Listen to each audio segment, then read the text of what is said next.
Hello. So, class, this is a really good format. It flows really well. For the general warm-up, we did the PVC warm-up. I would make sure to throw in, make sure you're getting side to side, and then shoulder flossing, and some overhead squats as well, just to really get things nice and warmed up. That was the general warm-up. For the specific warm-up, before the specific warm-up, I explained the format of the workout.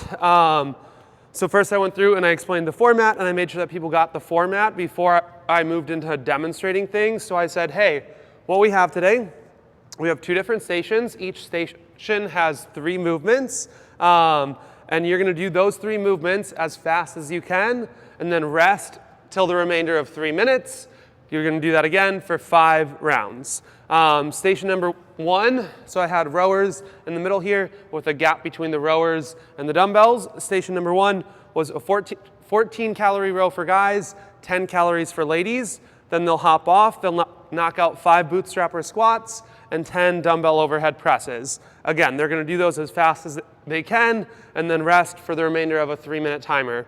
If you have more than 6 people in class, so you have to double people up, you'll just have one person starting on overhead presses, then do their squats, then do the row, while the other person does it as written, so row, squats, overhead presses. Other station over here, I had the bikes underneath the rack. They're gonna do, guys are gonna do 12 calories on the bike, ladies are gonna do 8, then they're gonna do 5 kettlebell plank pull-throughs and 10 barbell bent over rows. Same thing, they are knocking those out as fast as they can and resting till the remainder of 3 minutes. Timing-wise, they should be finishing with between 45 seconds to 1 minute and 15 seconds of rest. If they're getting much more rest than that, then chances are they can go a little heavier and a little harder on some of the movements because that's just more rest than we're trying to get them with this workout. If they're getting less than 45 seconds, chances are they need to go a little bit easier or just try to speed up a little bit more because they're going to end up just slowing down throughout the rounds and not be able to finish by the 5th round if they're getting much less than 45 seconds of rest in that first round.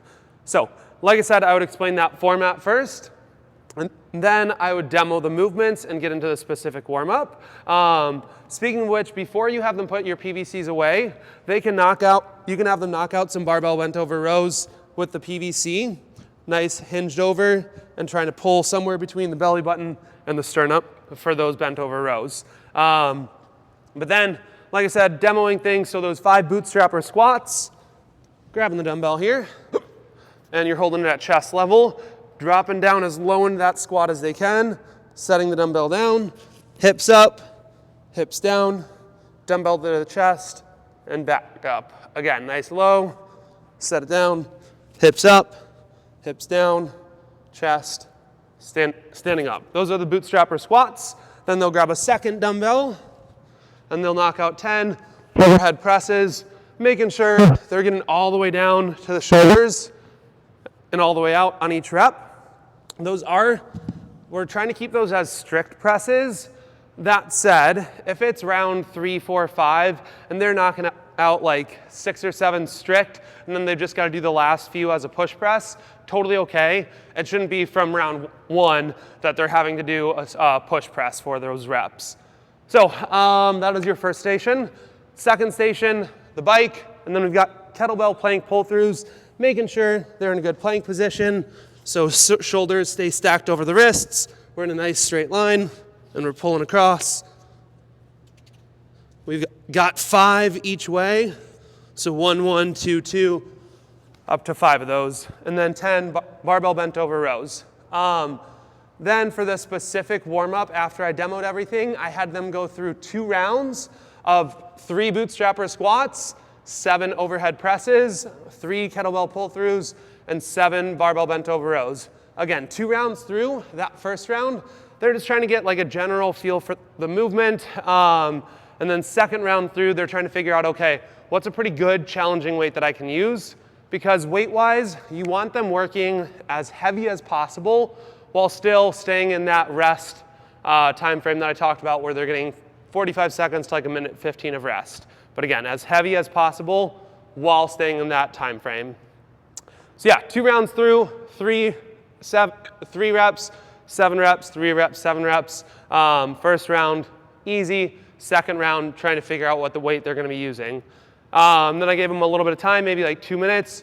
Rest, grab some water, make sure you have your weights and everything set up, and then we got into it. It flowed really well. That first round through at each station, you might have to tell people to either go up in weight or go down in weight, depending on where they're landing within that rest time frame. And then at the end, we did some traveling notebook stretch. So on the side, bringing an arm across, letting that knee follow, other knee comes across, then the hand follows, working through that for about a minute or so. And then I had them do some threading the needle, so on all fours, opening up, reaching in, doing that maybe 3 times, and then on that 3rd time, holding into the stretch for 30 seconds, doing that on each side. Yeah, like I said, it was a really good class, flowed really well. Let me know if you have any questions. Thanks.